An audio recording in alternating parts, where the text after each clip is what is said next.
Bharat Pakistan match নিয়ে নাটক এখন নতুন মোড় নিচ্ছে। যে ম্যাচ বয়কটের ঘোষণা দিয়েছিল পাকিস্তান, সেই ম্যাচ খেলতেই এবার পাকিস্তানকে অনুরোধ জানালো বাংলাদেশ। কেন হঠাৎ এই ইউটার্ন?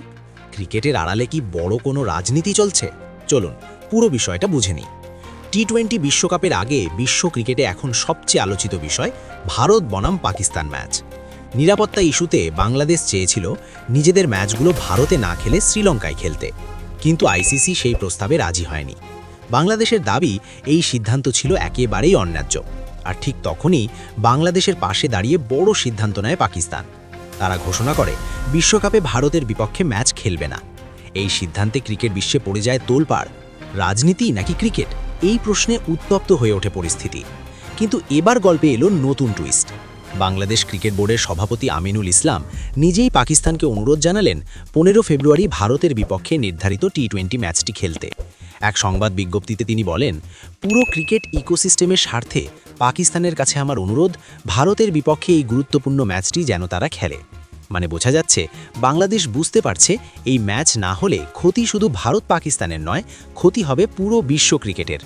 এই ইস্যু নিয়ে আলোচনার জন্য আইসিসির প্রতিনিধিরাও গিয়েছিলেন পাকিস্তানে। সেই বৈঠকেই উপস্থিত ছিলেন বিসিবি সভাপতি আমিনুল ইসলাম। এখানেই শেষ নয়, বাংলাদেশের পাশে দাঁড়ানোর জন্য PCB chairman Mohsin Naqvi, Pakistan cricket board এবং পাকিস্তানের সমর্থকদের ধন্যবাদও জানিয়েছেন আমিনুল ইসলাম।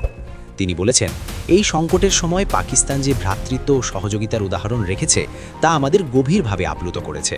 এখন বড় প্রশ্ন একটাই, পাকিস্তান কি শেষ পর্যন্ত ভারতের বিপক্ষে খেলবে?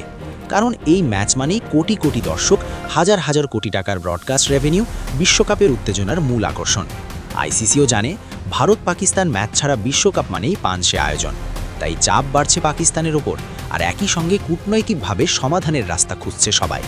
এখন আপনার মতামত কি? পাকিস্তানের কি ভারতের বিপক্ষে ম্যাচ খেলা উচিত, নাকি বয়কট সিদ্ধান্তেই থাকা উচিত? কমেন্টে লিখে জানান আপনার মতামত। ভিডিও ভালো লাগলে লাইক করুন, শেয়ার করুন ক্রিকেট প্রেমী বন্ধুদের সাথে। আর এমনই এক্সক্লুসিভ ক্রিকেট অ্যানালিসিস পেতে চ্যানেলটি সাবস্ক্রাইব করতে ভুলবেন না।